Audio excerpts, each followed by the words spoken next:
Hey y'all, happy Halloween or All Hallows Eve or Samhain to you. Sending you all of the good, spooky, cobwebby, the veil is thin vibes. Okay. This time of year I enjoy. Y'all know I'm a fall baby. So even though the weather isn't fall weathering, okay, I am definitely still in the mood for the vibes, the reading vibes that fall brings. So I'm here to share with you all what I plan to read for the month of November. As many of you know, if you're not new, and if you're new, hey, how you doing? uh, Most of October, I was reading books for the youth. Okay, spooky reads for youth. So that didn't leave mama much time. I ain't nobody mama. I'm somebody auntie and godmama. So I guess kind of. Anyway, that didn't leave me much time to really check out the books that I wanted to read, for my own enjoyment. So that's what I'm doing. I am sharing what I'm reading for the month of November because I'm very much still in um October vibes. So all of these I picked up from my local library system. The first one is the Witchwood Knot by Olivia Atwater, and it's giving Gothic, Victorian, and it's giving fall. Victorian governess Winifred Hall knows a con when she sees one.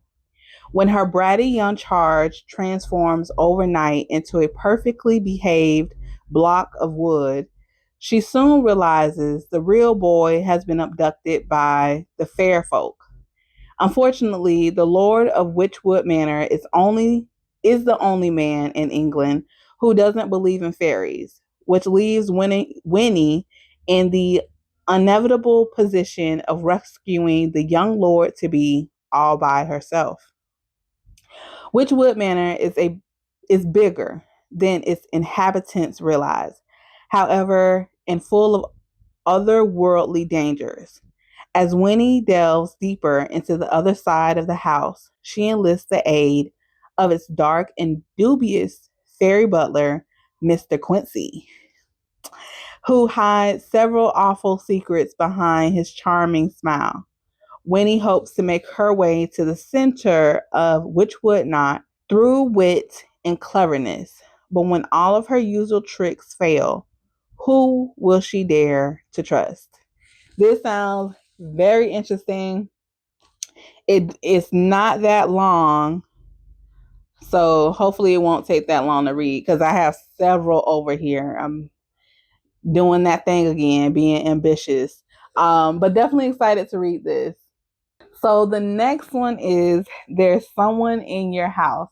So I have definitely read several psychological thrillers about someone being in someone's house and they don't got no business being there. Okay? They ain't knock, they ain't ring a doorbell. Okay? They ain't send a message ahead of time. I can't seem to get enough of them. And I don't think any one of them has been a disappointment this year. Okay. This one says, it's been almost a year since Makani Young came to live with her grandmother in landlocked Nebraska, and she's still adjusting to her new life and still haunted by her past in Hawaii. Then, one by one, the students of her small town high school began to die in a series of gruesome murders, each with increasing and grotesque flair.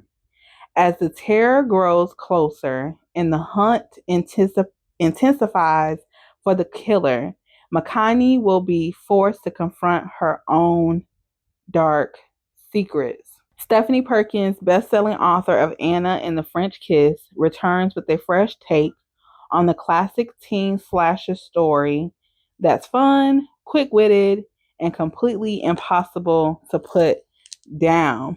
So, when I picked this up, the librarian, he was like, I've heard really good things about this.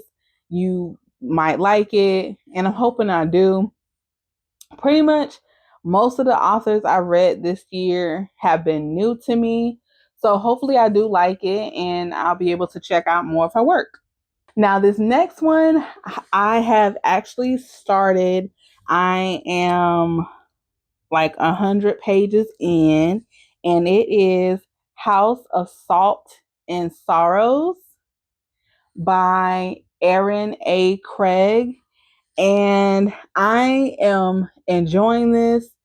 I'm only 100 pages in, but I want to say before I was done with the second chapter, I knew I was going to definitely be checking out the second book. And guess what I did? I had the library put on hold the second book for me. So, and these are pretty thick. These are thickies, okay? She curvy. The House of Salt and Sorrows is supposed to be a fantasy. It's supposed to have horror elements in it. And it's supposed to kind of be a retake or retelling on the 12 dancing princesses. And I knew nothing. There's a lot of Grimm brother stories that I know nothing about. And this was one of them, the 12 dancing princesses. And so this is supposed to be based on that. Um, from what I've seen, this has been out a little minute and it's been pretty popular. Anna Lee lives a sheltered life at High Moor, a manor by the sea, with her sisters and their father and stepmother. Once there were 12, but loneliness fills the grand halls now that four of the girls' lives have been cut short. Each death was more tragic than the last. The plague, a plummeting fall, a drowning, a slippery plunge. And there are whispers throughout the surrounding villages that the family is cursed by gods. Disturbed by a series of ghostly visions, Annalie becomes increasingly suspicious that her sister's deaths were no accidents. The girls have been sneaking out every night to attend glittering balls, dancing until dawn in silk gowns and shimmering slippers. And Annalie isn't sure whether to try to stop them or join their forbidden tryst. Because who or what are they really dancing with? When Anna Lee involvement when Anna Lee's involvement with a mysterious stranger who has secrets of his own intensifies, it's a race to unravel the darkness that has fallen over her family before it claims her next. The writing is so, I have to try to describe this right. It's so like opulent. Okay? No, that is not a word I usually use, okay? It's opulent, it's lush. It really puts you, I'm thinking it doesn't say, this is giving me like 1700s to like 1900s, maybe not even 1600s to maybe 1800s. And the author is just so descriptive, and there's a lot of details about what they're wearing. Um, Let me see if I can find an example.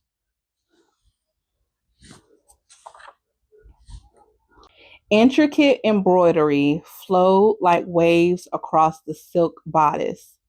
My shoulders were completely bare, save for little decorative sleeves scalloped across my arms. Dozens of links of gossamer silk and tulle made up my skirt. The top layers were different shades of light green, mint, and beryl, with flashes of darker emerald and verdigris peeking from the bottom. On the rack near me, links of cream colored linens and beautiful green silks rested on padded hangers. I'd selected 3 patterns for long flowing dresses and even a ball gown for the triplets party. Despite my misgivings, the seafoam tulle, dotted with sparkling silver palettes like twinkling stars, made me giddy with anticipation. it would be a truly magnificent dress. Nestled inside the velvet lining was a pair of slippers. The silver leather looked as soft as butter and shivered in the afternoon light. Silk ribbons were sewn on either side to tie around the ankle. These shoes were meant for dancing. Hopefully, those are two good examples, but the writing is very fitting for what I think the time period of this takes place. So yeah, I'm definitely planning to read this. This one is even thicker. I have not read the synopsis for this book because I need to finish this one first. I don't want to get ahead of myself. It would not be October, almost November, without reading a vampire book. I have not read a vampire book in a little minute. Yeah. So I had to get one. This is So Thirsty by Rachel Harrison. I mentioned this book in my latter half of 2024 releases. Let me see. The main character, Salone, she is, I don't know how old she's turning, but it's her birthday. Okay. And her best friend they're taking a trip for her birthday, and her friend invites some strangers to party with. And from what I'm getting from the synopsis, these strangers aren't human. Okay. And I think Salone and her friend end up becoming vampires. They, of course, we're not ready for this. And it's giving me like a dark hangover. You know that movie Hangover with all the guys? Um and they wake up, they don't know where they at, where they been. All they know is stuff is missing and they look a mess, right? I'm getting that with this, but a little darker. So I'm definitely looking forward to reading this. The last book is I don't know if I'm gonna say this right. I look at it and want to say Carnival. Carval. Caraval. I feel like it's Carval. Y'all let me know in the comments if I'm saying it wrong. I'm probably saying it wrong. Scarlet Dragona has never left the tiny island where she and her sister Tella live with their powerful and cruel father. Now Scarlet's father has arranged a marriage for her, and Scarlet thinks her dreams of seeing Caraval, the fairway once a year performance where the audience participates in the show, are over. But this year, Scarlet's long dreamt of invitation finally arrives. With the help of a mysterious sailor, Tella whisks Scarlet away to the show. Only as soon as they arrive, Tella is kidnapped by Caraval's mastermind organizer, Legend. It turns out that this season's Caraval revolves around Tella, and whoever finds her first is the winner. Scarlet has been told that everything happens during Caraval is only an elaborate performance.